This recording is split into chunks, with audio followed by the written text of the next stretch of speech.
என்ன பண்ணுறீங்க? என்ன பண்ணுறீங்கன்னு சொல்லுங்க.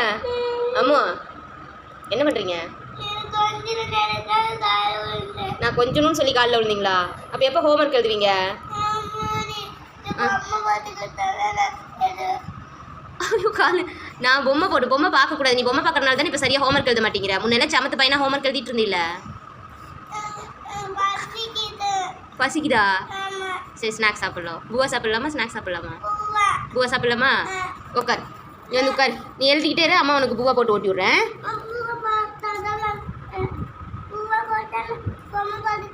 பொம்மை பார்க்கக்கூடாது, அது ரொம்ப தப்பு. நீ பொம்மை பார்த்தா நீ எழுதவே மாட்டேங்கிற. காலையிலேருந்து எப்போ இதை எடுத்து வச்ச? 7 மணிக்கு எடுத்து வச்சியா? மணி இப்போ என்னாச்சு? 1 மணி ஆச்சு. காலைல 7 மணிலேருந்து மதியம் 1 மணி வரைக்கும் இந்த ஒரே ஒரு பேஜ் தான் எழுதியிருக்கேன். இந்த சைடில் ஃபுல்லாக எழுதலை. என்ன பண்ணலாம் அதுக்கு? இப்படி எழுதுனா அப்புறம்